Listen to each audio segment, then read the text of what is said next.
Hello বন্ধুরা, অনেক দিন পর আবার একটা মিনি ব্লগ নিয়ে চলে আসলাম। আসলে রোজ রোজ একই রুটিন ফলো করতে করতে হাঁপিয়ে উঠেছিলাম। সেই সকালে ঘুম থেকে উঠে সংসারের নানান কাজের চাপে নিজেদের ভালো লাগাটা কোথায় যেন হারিয়ে যাচ্ছে দিন দিন।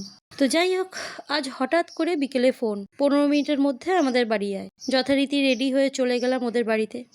তারপর ওখান থেকে তিনজনে মিলে বেরিয়ে পড়লাম। অবশ্যই এইসব হুজুগ দিদিরই মাথা থেকে বেরোয়।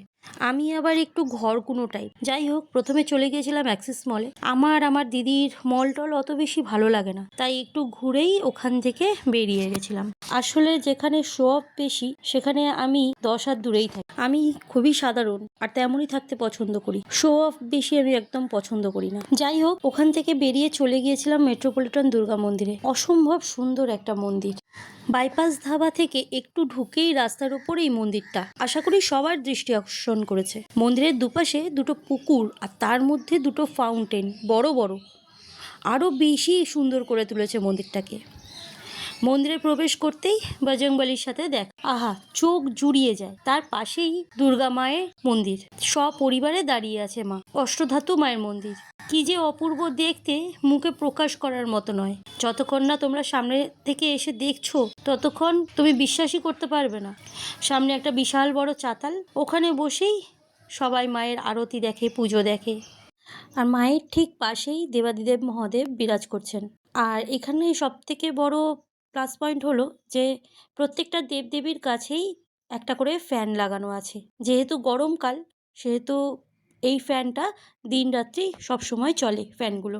আর পাশে আরও কাজ চলছে, এখনো কমপ্লিট হয়নি। মন্দিরের পেছনে একটা বিশাল মাঠ আছে, যেটা মন্দিরেরই অংশ। মন্দিরটা এতটাই সুন্দর যে ওখান থেকে একদমই বেরোতে ইচ্ছা করছিল না, তাই এদিক ওদিক সেদিক ঘুরছিলাম। আর সত্যি কথা বলতে, আমার মতো অনেকেই আছো যারা মন্দির খুব ভালোবাসো। আমি যতটা পেরেছি ক্যাপচার করার চেষ্টা করেছি। মায়ের মন্দিরের সামনের দিকটাতে আরও একটা মন্দির আছে, সেখানে জগন্নাথ ঠাকুর আর রাধা মাধব বিরাজ করছেন। এছাড়া দক্ষিণেশ্বরী মাও এখানে বিরাজ করছেন।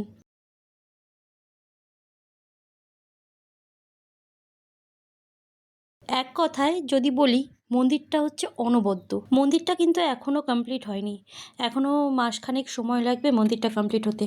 কাজ কিন্তু চলছে রেগুলার। তারপর মন্দির থেকে বেরিয়ে মন্দিরের মাঠে গিয়ে বসলাম।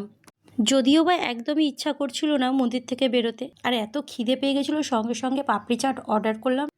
মন্দিরের সামনেই সব কিছু পেয়ে যাবে, পাপড়ি চাট, ফুচকা, মিও মোড়ে আছে, সমস্ত কিছু আছে। বাইপাস ধাবা তো আছেই।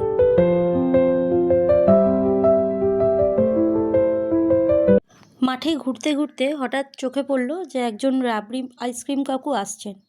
অনেক বছর খাওয়া হয়নি, তো সঙ্গে সঙ্গে আমরা দুটো অর্ডার করলাম। রানা তো খাবে না, ও ঠান্ডা লেগে যাবে। তো আমি আর দিদি দুজনে দুটো খেলাম। আজ প্রায় 5-6 বছর পর এরকম একটা টেস্ট পেলাম। কিছুক্ষণ আড্ডা মারার পর সোজা চলে গেলাম ডিনার করতে অপুস কিচেনে। অপুস কিচেনের চিকেন বিরিয়ানি বা মাটন বিরিয়ানি বা যে কোনো খাবার তোমরা জানো কতটা টেস্টফুল হয়। যাই হোক, ডিনার করে বাড়ি চলে গেলাম। কিছু কিছু সন্ধে যদি এরকম হয় তাহলে তো কোনো কথাই হবে না। যাই হোক, ভিডিওটা কেমন লাগলো অবশ্যই জানিও।